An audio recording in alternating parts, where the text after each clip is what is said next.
बात करने के लिए लॉगिन करें www.astrotak.com। नमस्कार दोस्तों, कैसे हैं आप सभी। बहुत बहुत स्वागत है आप सभी का एस्ट्रो तक में। मैं हूं राखी मिश्रा। आज हम बात करेंगे शनि देव के बारे में। शनि देव अभी 5 जून को वक्री होने जा रहे हैं। कुंभ राशि में ही शनि देव वक्री होंगे। शनि का कोई भी परिवर्तन हो, चाहे राशि परिवर्तन हो, वो मार्गी हो रहे हों, वो वक्री हों या फिर अस्त हो, हर चीज़, हर परिवर्तन हमारे जीवन पर असर डालता है। देश दुनिया पे असर डालता है, हमारे कामों पे असर डालता है, हमारे व्यापार पे असर डालता है, बिजनेस पे असर डालता है। शनि देव को बहुत ही महत्वपूर्ण माना गया है। कर्म फल दाता हैं शनि देव, सूर्य के पुत्र हैं शनि देव और देवताओं के न्यायाधीश भी कहे जाते हैं शनि देव। तो शनि देव का ग्रहों में बहुत ही महत्वपूर्ण स्थान है दोस्तों। अब हम बात करते हैं कि शनि देव को कर्मफल दाता कहा जाता है और शनि देव का नाम आते ही लोग डर जाते हैं कि अभी शनि की ढैया है, साढ़े साती है या फिर शनि की दृष्टि है। जिस भाव पे शनि की दृष्टि है उसके भी कारकों पे आप पर असर पड़ता है। लेकिन शनि देव को जो कर्म फल दाता कहते हैं, वो कौन से ऐसे कर्म हैं, आपके ऐसे कौन से कर्म हैं जिनके कारण शनि देव आप पर रुष्ट हो सकते हैं, कुपित हो सकते हैं।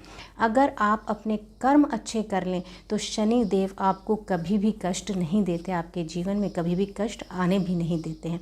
तो आइए सबसे पहले हम यही जान लेते हैं कि ऐसे कौन से कर्म हैं जिनके कारण शनि देव को आप जाने अनजाने कुपित कर देते हैं। इसमें सबसे पहले पॉइंट की बात करते हैं कि शनि देव, अगर आप किसी भी दुर्बल व्यक्ति को, किसी भी कमज़ोर इंसान को अगर परेशान करते हैं, उसे दुख पहुंचाते हैं, तो शनि देव आपसे रुष्ट हो जाते हैं। अगर आप जुआ या सट्टा खेलते हैं तो भी शनि देव आपसे रुष्ट होते हैं, कुपित होते हैं आप पर। और इससे तो कौरव और पांडव भी नहीं बचे थे।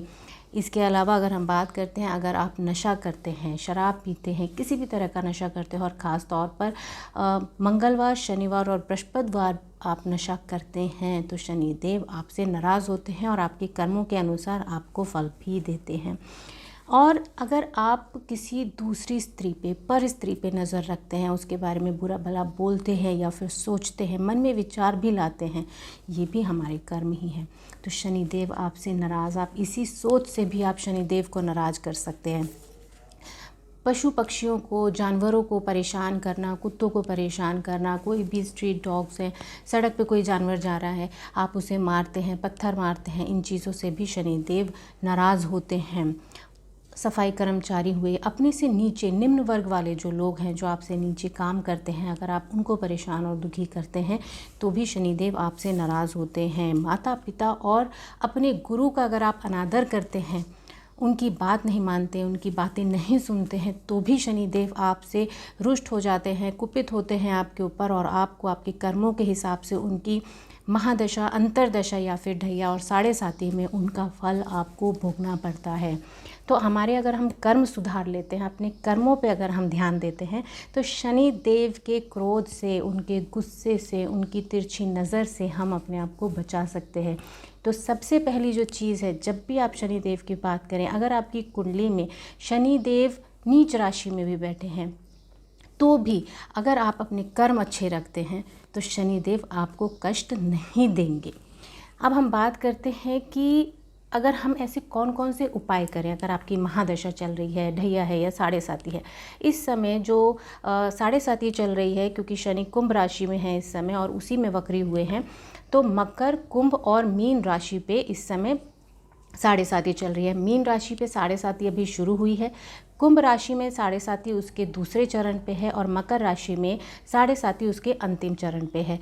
तो ऐसे में और इसके साथ ही कर्क और वृश्चिक राशि के ऊपर ढैया चल रही है। तो इन सभी 5 राशि वाले लोगों को खास उपाय ज़रूर से करने चाहिए। शनि देव सिर्फ एक ही ऐसे देव हैं जिनसे या तो कहिए डरते हैं या फिर जिनके भक्तों को कभी वो नुकसान नहीं पहुँचाते, वो हैं हनुमान जी। तो आप जब भी शनि की ढैया, साढ़े साती या फिर महादशा से अगर आप जूझ रहे हैं, परेशान हो रहे हैं, तो हनुमान जी का ध्यान ज़रूर करें। हनुमान चालीसा का पाठ करें, बजरंग बाण का पाठ करें। बहुत ज़्यादा कुछ नहीं भी कर पाते हैं तो हनुमान मंदिर जाकर के हनुमान जी के दर्शन ज़रूर करें। इन सभी चीज़ों से शनिदेव आपसे प्रसन्न होंगे। इसके अलावा आप क्या कर सकते हैं, आपको शनिदेव से जुड़ी हुई जो चीज़ें हैं वो दान ज़रूर करनी चाहिए, जिसमें काले तिल, काला उड़द, काला कपड़ा, लोहे का सामान, जूता, इस तरह की चीज़ें आपको दान ज़रूर करनी चाहिए। शनिदेव को छाया पुत्र कहा गया है, तो इसलिए छाया दान का भी विशेष महत्व है। तो आप सरसों के तेल में अपना चेहरा देख करके छाया दान भी कर सकते हैं। इसके साथ ही आपको क्या करना चाहिए, भैरव बाबा की भी पूजा आप कर सकते हैं। शिव जी पर आप रुद्र अभिषेक कर सकते हैं, ये भी बहुत आपके आपके कष्टों को कम करता है। इसके साथ साथ आप महामृत्युंजय मंत्र का जाप भी कर सकते हैं दोस्तों। और जो बहुत इम्पॉर्टेंट है, क्योंकि कर्म फलदाता कहा गया है, तो आपको अपने कर्म सुधारने की बहुत ज़रूरत है। आपके कर्म अच्छे हैं और आप साथ में कुछ उपाय भी करते हैं, तो ये दोनों ही चीज़ें मिल करके आपको शनिदेव के कोप से बचा सकती हैं। इसका मतलब है कि आपको अपने से निम्न वर्ग के लोगों को परेशान नहीं करना है। जो सफाई कर्मचारी हैं या जो सेवक वर्ग है, उसको भी परेशान नहीं करना है। हो सके तो ऐसे लोगों की मदद करिए, उन्हें समय समय पर दान दीजिए, तो आपसे शनिदेव प्रसन्न होंगे। अब हम बात करी थी हमने ऐसी 5 राशियों की जिनके ऊपर अभी शनि की ढैया और साढ़े साती चल रही है। तो उन लोगों को किन किन चीज़ों के बारे में अभी ध्यान देना चाहिए, कौन कौन सी चीज़ें उनकी इफ़ेक्ट हो सकती हैं और किस तरह के उपाय कर सकते हैं। उसमें सबसे पहले हम बात करते हैं कर्क राशि के बारे में। कर्क राशि के जो भी जातक हैं, उनको ड्राइविंग करते समय खास ध्यान रखना चाहिए और पैसे की तंगी भी उनको हो सकती है। तो आपको ऐसे अपना बजट बना के खर्चा करना चाहिए। बिना बजट के खर्चा मत करिए और साथ ही ड्राइविंग या तो अवॉइड करिए कुछ समय के लिए, या फिर बहुत सावधानी से ड्राइव करिए। कर्क राशि के लोग शिवजी जी पर जल ज़रूर चढ़ाएं। सुबह सूर्य उदय से पहले दीपक जलाएं और पीपल के पेड़ पे दूध अर्पण करें, इससे आपको लाभ होगा। अब बात करते हैं हम मकर राशि की। मकर राशि की क्योंकि अंतिम चरण की साढ़े साती चल रही है, तो ऐसे लोगों को अपने करियर पे ध्यान देने की ज़रूरत है। और अगर जो लोग अभी इस समय जॉब नहीं कर रहे हैं, काम नहीं कर रहे हैं, तो वो अपनी वाणी पे ज़रूर संयम रखें। बोलते समय बहुत सोच समझ करके बोलें, नहीं तो आपको अपनी सिर्फ बोली की वजह से, वाणी की वजह से नुकसान हो सकता है। आप लोगों को तेल का दान या फिर छाया दान ज़रूर करना चाहिए। अब बात करते हैं कुंभ राशि की। कुंभ राशि में अभी शनिदेव वक्री हुए हैं और उसके बाद मकर राशि में अगले महीने में मकर राशि में जाएंगे। तो कुंभ राशि के जातकों को पार्टनरशिप्स में ध्यान रखना चाहिए, अपने रिलेशनशिप्स पे ध्यान रखना चाहिए। उनके रिलेशनशिप पे इफ़ेक्ट हो सकता है, तो इस चीज़ का बहुत ध्यान रखें। अननेसेसरी कोई डिस्कशन ना करें, नए पार्टनरशिप्स में भी ना जाएं, कोई न्यू इन्वेस्टमेंट्स ना करें, इन सभी चीज़ों का ध्यान रखें।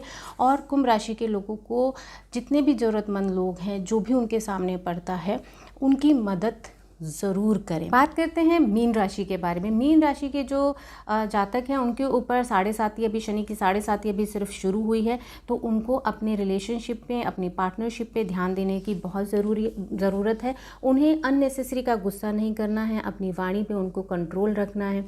मीन राशि के जातकों को जो उपाय करना चाहिए, उसमें उन्हें महामृत्युंजय मंत्र का जप ज़रूर करना चाहिए और शनिदेव से जुड़ी हुई चीज़ों का, जैसे कि तेल हो गया, काले उड़द हो गए, तिल हो गए, ऐसी चीज़ों का दान ज़रूर करना चाहिए। अब हम बात करते हैं हमारी वृश्चिक राशि के बारे में। वृश्चिक राशि के जातकों को अपने क्रोध पे, अपने गुस्से पे काबू रखना है, अपने अहंकार पे काबू रखना है, ईगोइस्टिक नहीं बनना है आपको किसी भी चीज़ को लेकर के, और ख़ास तौर पे अपनी सेहत का ध्यान आपको ज़रूर देना है। वृश्चिक राशि के जातकों को उपाय में हनुमान जी की उपासना ज़रूर करनी चाहिए, हनुमान जी के मंदिर ज़रूर जाना चाहिए और हनुमान जी को चोला भी चढ़ाना चाहिए। ऐसा करने से आपके कष्ट दूर होंगे, सेहत में आपको लाभ मिलेगा। ये बहुत छोटी छोटी सी चीज़ें हैं दोस्तों, इन चीज़ों का ध्यान रखिए और आपका दिन शुभ हो।